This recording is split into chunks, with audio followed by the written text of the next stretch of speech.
पार्वती पते हर हर महादेव। ओम नमः शिवाय। नमस्कार दोस्तों, आप सभी को सोमवार व्रत की हार्दिक शुभकामनाएं। सोमवार का दिन भगवान शंकर को समर्पित होता है। आज के दिन भक्त भोलेनाथ को प्रसन्न करने के लिए विशेष पूजा अर्चना करते हैं।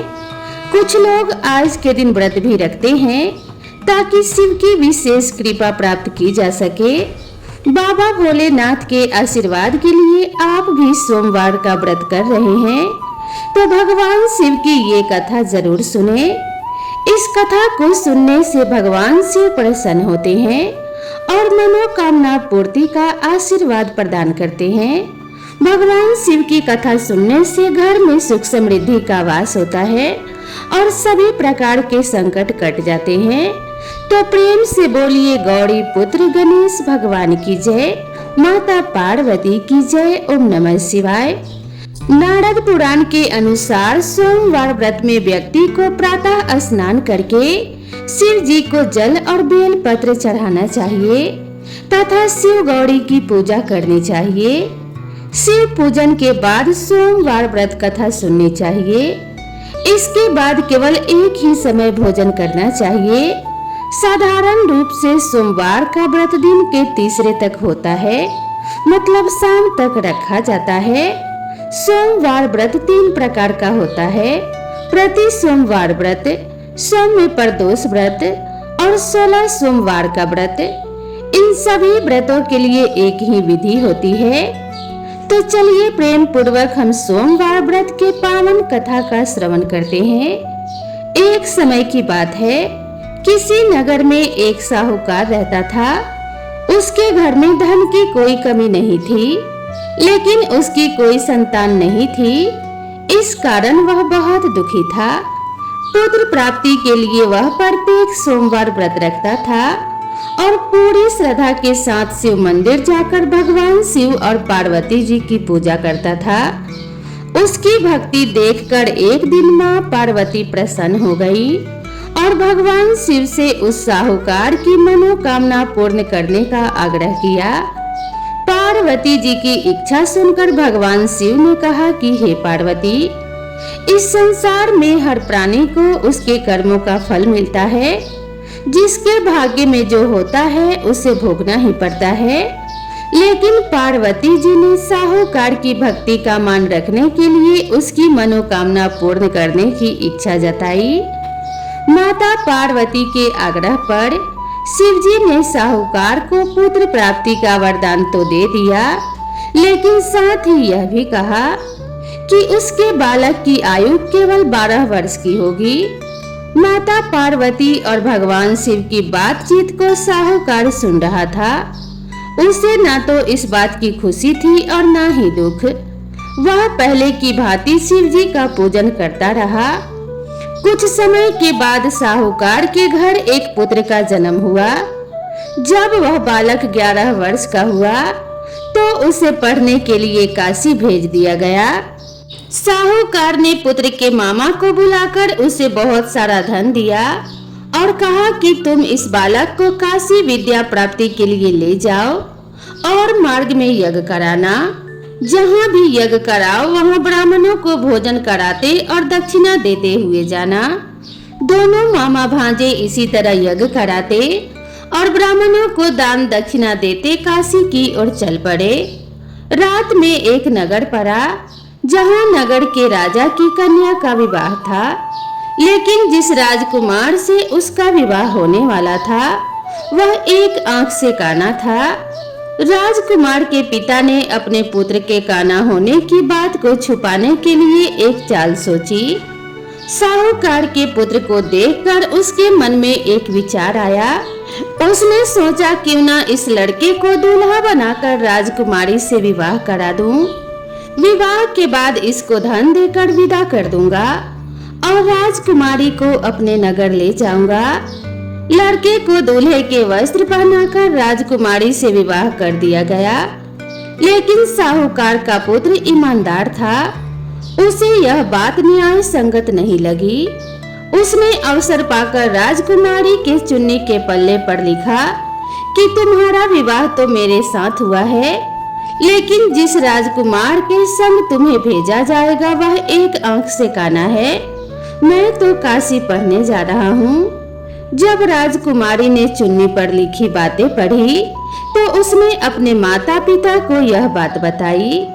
राजा ने अपने पुत्री को विदा नहीं किया, जिससे बारात वापस चली गई। दूसरी ओर साहूकार का लड़का और उसके मामा काशी पहुँचे और वहां जाकर उन्होंने यज्ञ किया। जिस दिन लड़के की आयु 12 साल की हुई उसी दिन यज्ञ रखा गया। लड़के ने अपने मामा से कहा कि मेरी तबीयत कुछ ठीक नहीं है। मामा ने कहा कि तुम अंदर जाकर सो जाओ। शिवजी के वरदान के अनुसार कुछ ही देर में उस बालक के प्राण निकल गए। मृत भांजे को देख उसके मामा ने विलाप करना शुरू किया।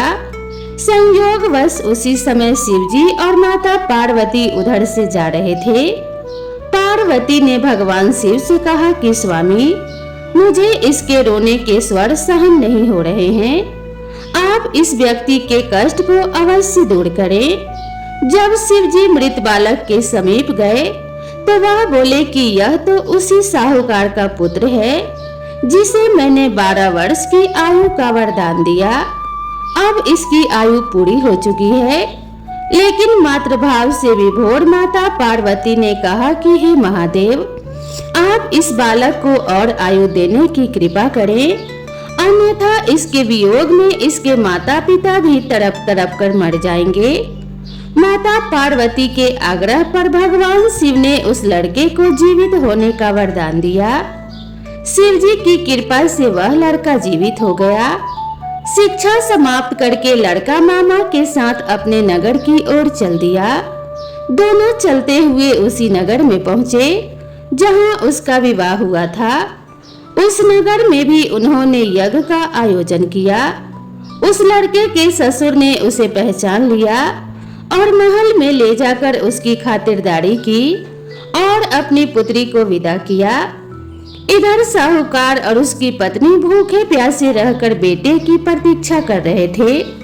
उन्होंने प्रण कर रखा था कि यदि उन्हें अपने बेटे की मृत्यु का समाचार मिला तो वह भी प्राण त्याग देंगे, परंतु अपने बेटे के जीवित होने का समाचार पाकर वह बेहद प्रसन्न हुए।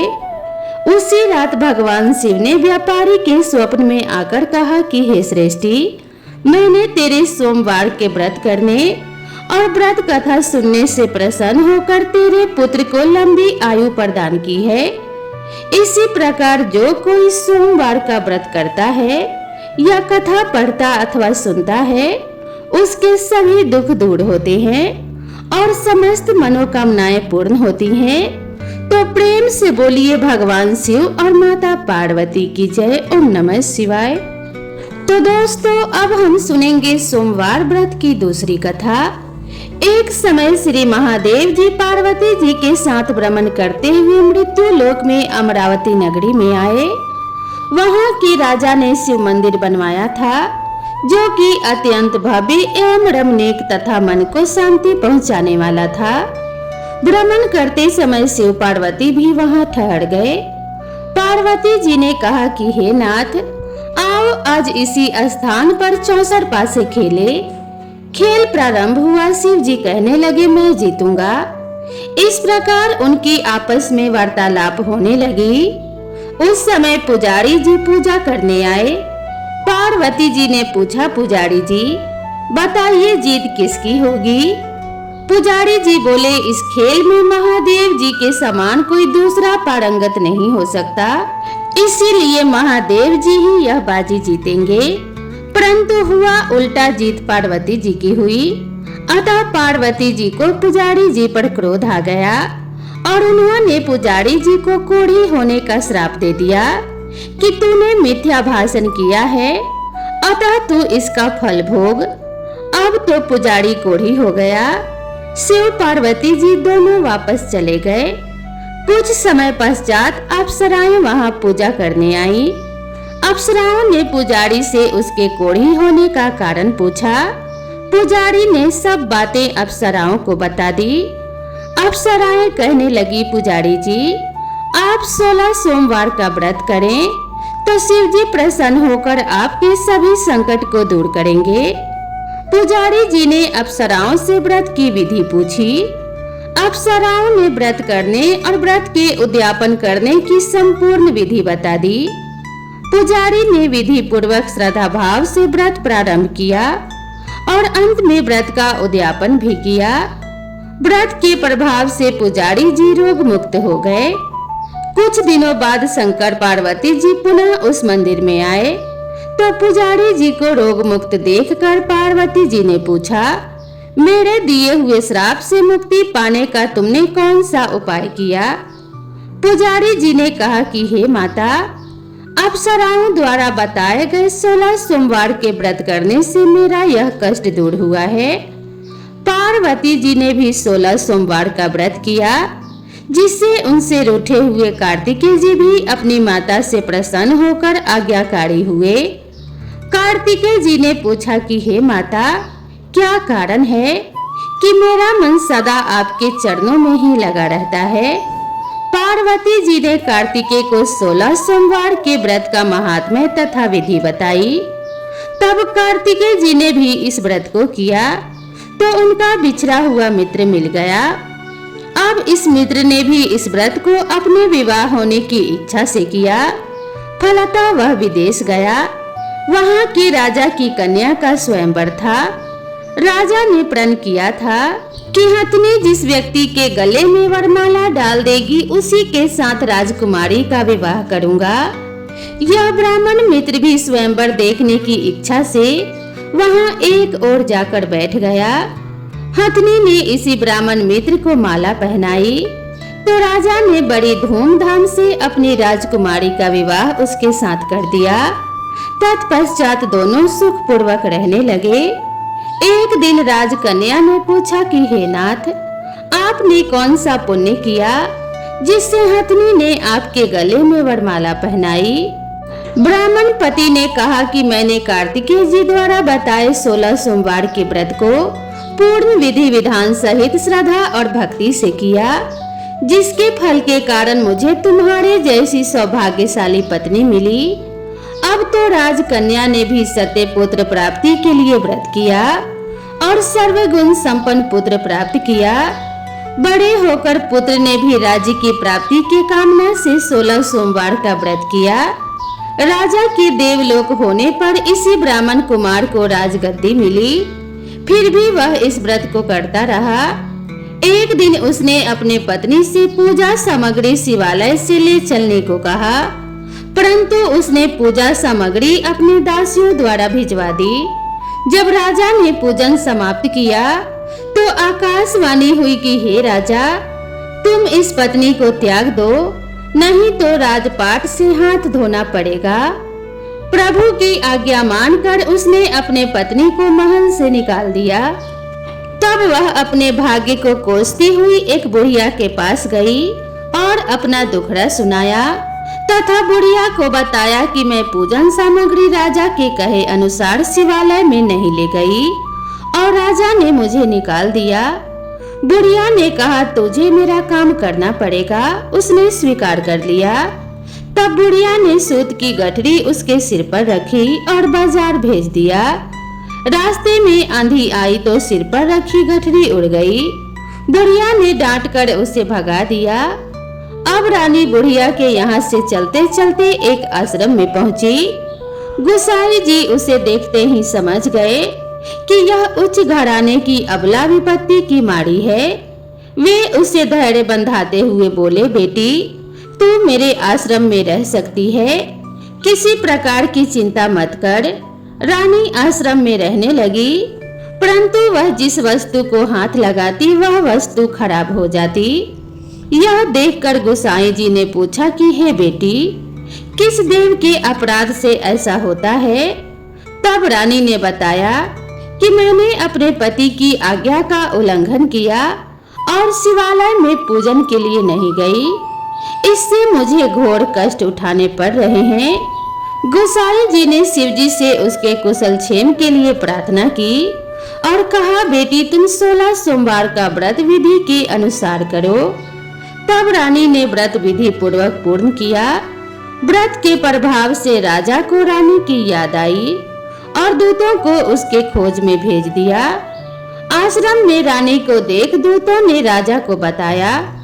तब राजा ने वहां जाकर गुसाई जी से कहा, महाराज, यह मेरी पत्नी है, मैंने इसका परित्याग कर दिया था, कृपया इसे मेरे साथ जाने की आज्ञा दें। शिव जी की कृपा से प्रति वर्ष 16 सोमवार का व्रत करते हुए वे आनंद से रहने लगे और अंत में शिवलोक को प्राप्त हुए। कथा सुनने के पश्चात शिव जी की आरती ओम जय शिव ओमकारा गाएं और उसके बाद प्रेम पूर्वक प्रसाद को ग्रहण करके जयकारा लगाएं। ओम नमः शिवाय। माता पार्वती की जय। दोस्तों, मैं आशा करती हूँ आप सभी को यह कथा जरूर पसंद आई होगी। वीडियो पसंद आई हो तो वीडियो को एक लाइक जरूर करें। साथ ही अगर आप मेरे चैनल पर पहली बार आए हैं तो चैनल को सब्सक्राइब करना ना भूलें। भगवान शिव और माता पार्वती का आशीर्वाद आपके ऊपर और आपके परिवार पे सदा सर्वदा बनी रहे। इसी मंगल कामना के साथ आप सभी से विदा लेते हैं। मिलते हैं इसी तरह की नेक्स्ट वीडियो में। तब तक के लिए राधे राधे।